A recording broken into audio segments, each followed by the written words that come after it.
एक बात अपनी जिंदगी में उतार कर रखिएगा कि जीवन तो मिल जाता है, मानव की योनि से छूटोगे कोई दूसरी योनि में चले जाओगे, दूसरी योनि से छूटोगे कोई तीसरी योनि में चले जाओगे, तीसरी योनि से छूटे कोई चौथी योनि में चले जाएंगे। पर इन योनियों से तो हम मुक्त होते रहेंगे। पुनरपि जननम पुनरपि मरणम, जन्म और मरण की इस प्रपंच से हम बार बार छूटते रहेंगे।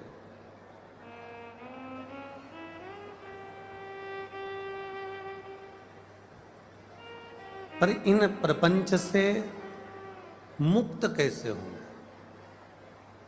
इन प्रपंचों से मुक्त होने का भी तो कोई तरीका होना चाहिए। इन प्रपंचों से मुक्त होने का भी कोई एक तत्व होना चाहिए, एक तरीका होना चाहिए कि हम इनसे मुक्त हो सके। सनातन हिंदू धर्म में तुलसीदास बाबा ने 5 रत्न कहे। तुलसीदास बाबा 5 रत्नों का वर्णन करते हैं कि 5 रत्न अपनी जिंदगी में होना चाहिए।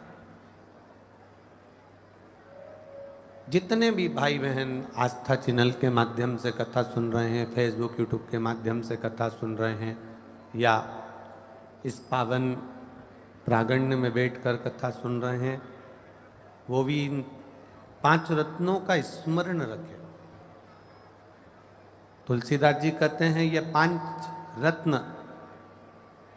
5 रत्न जिसके पास में होते हैं वो जिंदगी में कभी दुख को नहीं पाता।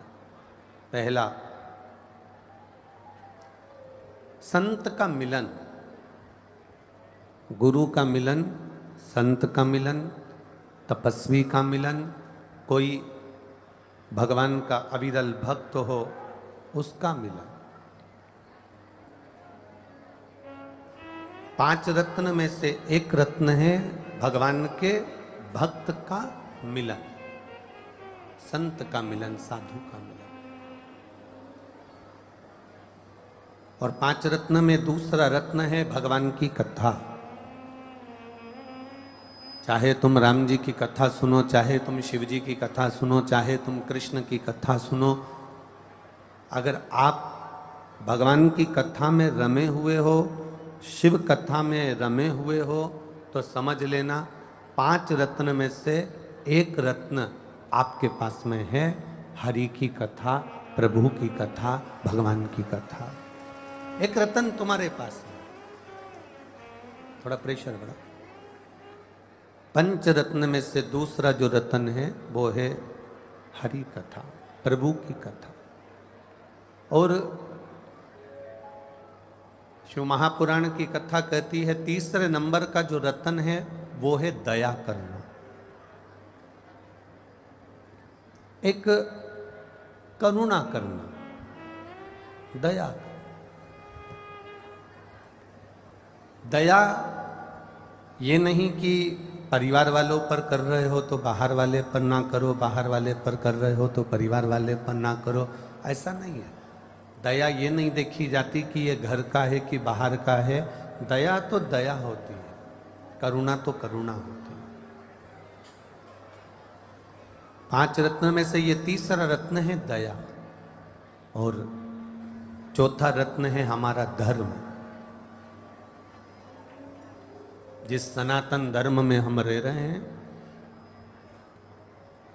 उस धर्म में हम क्या अच्छा कर जाएं,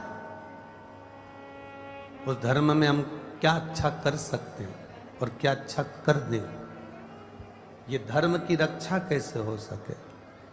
हम लोग अपने अपनी भाषाओं में कहते हैं धर्म की जय हो, अधर्म का नाश हो, प्राणियों में और विश्व का कल्याण हो। अर्थात धर्म की रक्षा की बात भी अगर कोई करे तो समझ लो कि वो 5 रत्न में से एक रत्न है हमारा।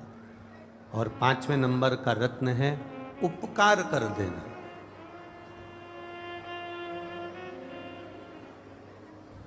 किसी पर कुछ उपकार कर दिया, एहसान कर दिया, कोई उनका कार्य कर दिया, किसी को आपने कुछ अच्छा कर दिया, उसके बाद में ये मत सोचना कि ये हमारे लिए कुछ करेगा।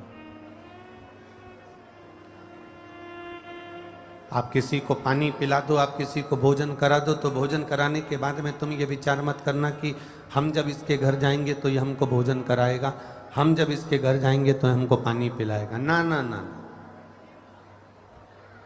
आप तो अपना कर्म करते चलो, अपने कार्य में तल्लीन बनते चलो, आगे उसकी मर्जी है, वो आपको कहाँ ले जाकर छोड़ता है। पंच रत्न में तुलसीदास जी लिखते हैं 5वें नंबर का रत्न है उपकार कर देना, और उपकार कर कर किसी का कार्य कर कर वो उपकार कर कर छोड़ देना कि अब आगे उसकी मर्जी, आगे उसका मन,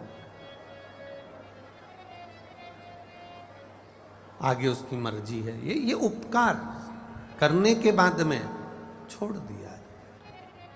परशु महापुराण की कथा कहती है कि जो ये पंच रत्न है, इन पंच रत्न में सबसे प्रबल रत्न कौन सा है? तो कहा इन पंच रत्न में सबसे प्रबल रत्न है किसी संत सतगुरु का, किसी शिव भक्त का, कि राम भक्त का, किसी कृष्ण भक्त का आपसे मिलन हो जाना।